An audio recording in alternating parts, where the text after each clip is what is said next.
अधिकांश लोग वनस्पति जीवन की सिर्फ 12 से 15 किस्मों का ही सेवन कर रहे हैं। ये विविधता मानव जीवन को पोषित करने के लिए पर्याप्त नहीं है।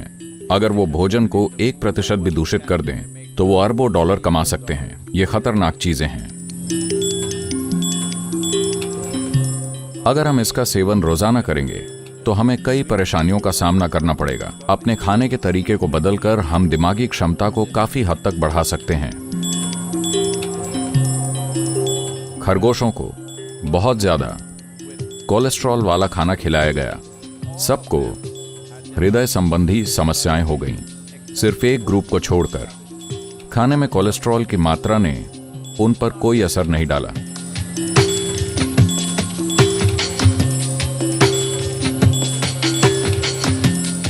हम आगे बढ़ चुके हैं। खासकर पश्चिमी देश फूड प्रोसेसिंग की दिशा में तेजी से आगे बढ़ चुके हैं। अभी भारत बड़े कदम उठा रहा है फूड प्रोसेसिंग उद्योग को स्थापित करने के लिए, क्योंकि खाद्य पदार्थ जल्दी खराब हो जाते हैं और लोग इसे स्टोर करके इसका इस्तेमाल कल करना चाहते हैं।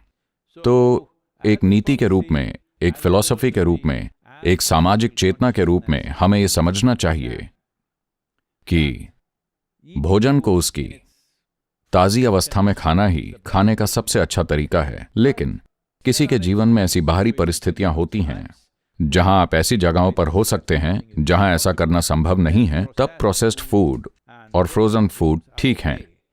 लेकिन अगर हम रोजाना इसका सेवन करेंगे तो बहुत सी परेशानियों का सामना करना पड़ेगा। आप जानते हैं कि योग परंपरा में यह हमेशा इस तरह होता है। अगर आपको कोई सब्जी खानी है तो उसे आज ही पौधे से तोड़ा जाना चाहिए। कुछ घंटों के भीतर उसे पकाया जाना चाहिए। एक बार पकने के बाद आपको उसे अधिकतम 90 मिनट के भीतर खा लेना चाहिए। आप कभी पुराना रखा हुआ खाना नहीं खाते, क्योंकि सभी जीवित चीजें, खाना एक जीवित चीज है। अगर ये जीवित नहीं होता तो ये हमारा पोषण नहीं करता। ये हमारे लिए जीवन का आधार या जीवन बनाने वाली सामग्री है। ये बस एक और उत्पाद नहीं है।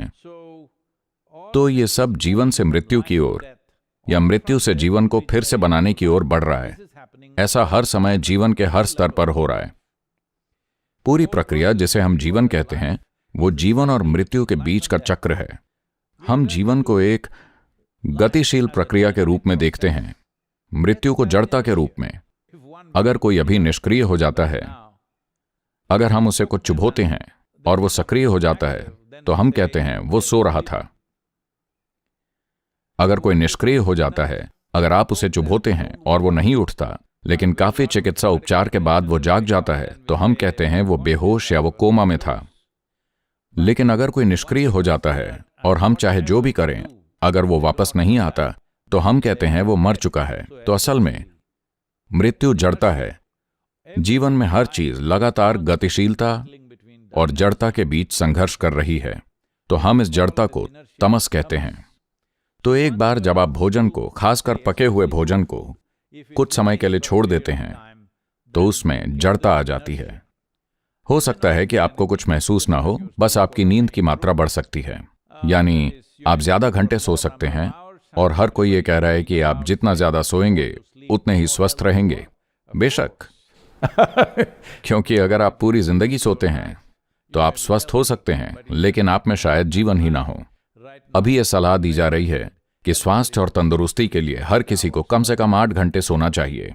8 घंटे मतलब स्वस्थ रहने के लिए हमें अपने जीवन का 1/3 हिस्सा सोना चाहिए।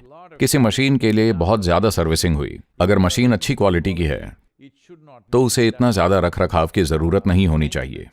लेकिन अभी एक जरूरी बात यह है कि भोजन दूषित है। जब मैं दूषित कहता हूं तो इसका मतलब यह नहीं है कि इसमें किसी ने जानबूझकर जहर मिलाया है। नहीं, इसमें जरूरी पोषण की कमी के कारण वो दूषित है। और ज्यादातर समय लोग सुपरमार्केट से जो खाना खरीद कर खाते हैं वो 1 महीने, 2 महीने या 3 महीने पुराना हो सकता है। और अगर वो उसे घर ले भी आते हैं तो फिर वो घर में रखा रहता है।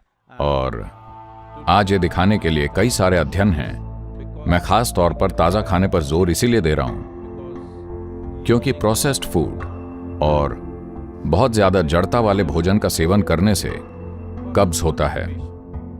आज कई विश्वविद्यालय इस पर अध्ययन कर रहे हैं और वो कह रहे हैं कि कब्ज और दिमागी क्षमता संबंधी समस्याएं काफी जुड़ी हुई हैं। लेकिन कुछ ऐसे डॉक्टर और प्रकाशन हैं जो कह रहे हैं कि रोजाना This Victorian idea अपने मलाशय को खाली करने का ये विक्टोरियन आइडिया वाकई जरूरी नहीं है। अगर आपका पेट हफ्ते में 1 या 2 बार भी साफ होता है तो ये काफी है। ऐसी बातें करना खतरनाक है। बात बस इतनी है कि आप मरेंगे नहीं, लेकिन अगर वेस्ट मटेरियल शरीर में लंबे समय तक रहता है तो शरीर में हर चीज कमजोर हो जाएगी। जरूरत से ज्यादा प्रोसेस्ड फूड खाना, ज्यादा नॉनवेज खाना, in the food, all these things will bring constipation, and today world is suffering from various kinds of psychological derangements. इन सब चीजों से कब्ज होता है और आज दुनिया कई प्रकार की मनोवैज्ञानिक समस्याओं से पीड़ित है और 50-60 वर्ष से अधिक उम्र के लोगों में बोध में गिरावट एक बहुत बड़ी चुनौती है। न्यूरॉन्स के पुनर्जनन और बोध के स्तर को सिर्फ अपने खाने के तरीके को बदलकर काफी बढ़ाया जा सकता है और सिस्टम अपनी गति से कमजोर नहीं होगा, क्योंकि अगर भोजन में सत्व का एक खास स्तर है या आपके भीतर जीवंतता का एक खास स्तर है तो पुनर्जनन प्रक्रिया बहुत तेज होगी।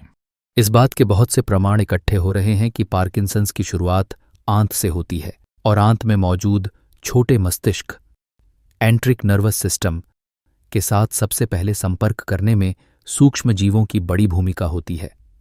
अल्जाइमर रोग में ये उतना ही जटिल है, लेकिन अब इस बात के बहुत पुख्ता प्रमाण हैं कि हमारी आंत और उसमें रहने वाले सूक्ष्म जीवों के बीच ये इंटरैक्शन या लेन देन होते हैं। और फिर पता है, आप इसे और आगे बढ़ा सकते हैं और जिस तरह का भोजन हम खाते हैं और जिस वातावरण में हम इस भोजन को उगाते हैं उसका संबंध कुछ सबसे गंभीर बीमारियों से है जिनका हम अगले 50 वर्षों में सामना करने जा रहे हैं, क्योंकि लोग बूढ़े हो रहे हैं और ये न्यूरो डिजेनरेटिव बीमारियां तेजी से बढ़ रही हैं। इतना ही नहीं, हम भोजन कैसे खाते हैं ये भी एक महत्वपूर्ण पहलू बन जाता है। अगर हम इस बात पर ध्यान नहीं देते कि हम जो खाना खाते हैं उसके प्रति कैसा रुख अपनाते हैं तो इसका भी असर पड़ता है। अमेरिका के कुछ विश्वविद्यालयों में कुछ बेहतरीन अध्ययन हुए हैं जो इसे दर्शाते हैं। ये शायद 80 के दशक के मध्य की बात है जब उन्होंने ये अध्ययन किया। खरगोशों के अलग अलग समूहों को बहुत अधिक कोलेस्ट्रॉल वाला भोजन खिलाया गया। वो देखना चाहते थे कि क्या उन्हें हृदय संबंधी समस्याएं वगैरह होंगी, और जब उन्होंने उनकी जांच की तो पाया कि सबको हृदय संबंधी समस्याएं हो गई थीं, सिर्फ खरगोशों के एक ग्रुप को छोड़कर। फिर उन्होंने इस ग्रुप का अध्ययन करना शुरू किया कि उनमें ऐसी क्या खास बात थी। आनुवांशिक रूप से वो एक जैसे थे, हर तरह से वो एक जैसे थे, उनकी गतिविधि का स्तर एक जैसा था, लेकिन उन पर कोई असर नहीं हुआ। फिर उन्होंने उस व्यक्ति का पता किया। वो व्यक्ति जो खरगोशों के इस ग्रुप को खिला रहा था, वो हमेशा उनसे बात करता था, उनके लिए सीटी बजाता था, बात करता था, दुलारता था और फिर गाजर या जो कुछ भी वो उन्हें देते थे उन्हें खिलाता था। और ये खरगोश खुश थे। चूंकि वो खाते समय खुश थे, इसलिए भोजन में कोलेस्ट्रॉल की मात्रा ने उन्हें प्रभावित नहीं किया। तो ये समझना बहुत जरूरी है कि हम भोजन को किस भाव से ग्रहण करते हैं, क्योंकि हमारे भीतर एक बुद्धिमत्ता है जो इस पूरे शरीर का निर्माण करती है। ये शरीर और मस्तिष्क भीतर से निर्मित होते हैं। हम जो रोटी खाते हैं वो शरीर और दिमाग बन जाती है। तो इस तरह की बुद्धिमत्ता मौजूद है। उसके संपर्क में रहना, हर चीज को उस दृष्टिकोण से देखना एक बड़ा अंतर लाएगा। तो हम किस तरह का भोजन खाते हैं, कहाँ खाते हैं, कैसे खाते हैं, भोजन करते समय हम किस तरह से हैं, इन सब चीजों का भोजन पर असर होता है। मैं जानता हूं कि इसके कुछ ही पहलुओं को रेगुलेशन से तय किया जा सकता है, बाकी को हमारी चेतना से तय करना होगा। लेकिन इसका नियमों वाला हिस्सा भी उतना ही महत्वपूर्ण है, क्योंकि आज भोजन को बड़ी एजेंसियों द्वारा संचालित किया जा रहा है। जब मैं एजेंसियों, बड़े व्यवसायों, बहुत बड़े वाणिज्यिक उद्यमों की बात कर रहा हूं, जहां वो अगर भोजन को 1% भी दूषित करते हैं तो वो अरबों डॉलर कमा सकते हैं। जब इस तरह का मौका हो तो हमेशा भोजन को अलग अलग तरीकों से दूषित करने की प्रवृत्ति होती है, या तो कुछ समय तक रखने से, या उनके स्टोरेज के तापमान को कम करके, या उनमें असल में कुछ मिलाकर। ये सभी पहलू हैं, लेकिन सबसे महत्वपूर्ण पहलू ये है कि स्रोत को ही दूषित किया जा रहा है। हमें इसका समाधान करना होगा। उत्पादन स्तर पर भोजन दूषित हो रहा है, न केवल उत्पादन स्तर पर बल्कि उत्पादन के आधार पर ही, जो कि मिट्टी है, वही दूषित है। तो जब हम दुनिया में ऐसी स्थिति पे पहुंच गए हैं जहां हमने अपने जीवन के स्रोत को ही कई तरीकों से दूषित कर दिया है या उसे कई तरीकों से कमजोर कर दिया है, तो अब समय आ गया है कि जब भोजन पर रेगुलेशन बनाते समय उत्पादन के तरीके, उत्पादन के साधनों और उत्पादन के स्रोत को भी निश्चित रूप से इस दायरे में लाया जाना चाहिए। आज जो भोजन हम खाते हैं उससे मिलने वाले पोषण के स्तर में काफी कमी आई है, और चूंकि हमारी अर्थव्यवस्था मार्केट द्वारा तय होती है, इसलिए वाणिज्यिक ताकतें हम पर शासन करती हैं। इस वजह से वनस्पति जीवन की विभिन्न प्रजातियां जो हम खाते थे उनकी संख्या घटकर बस 12 से 15 रह गई है। लगभग 100 साल पहले हम वनस्पति जीवन की 200 से 230 प्रजातियां खा रहे थे। आज हमारी अधिकांश आबादी वनस्पति जीवन की सिर्फ 12 से 15 किस्में खा रही हैं। ये विविधता मानव जीवन को बनाए रखने के लिए पर्याप्त नहीं है। ये एक ऐसी स्थिति है जहां हर कोई इस निष्कर्ष पर पहुंच गया है कि सप्लीमेंट्स के बिना आप जीवित नहीं रह सकते, क्योंकि भोजन पर्याप्त अच्छा नहीं है।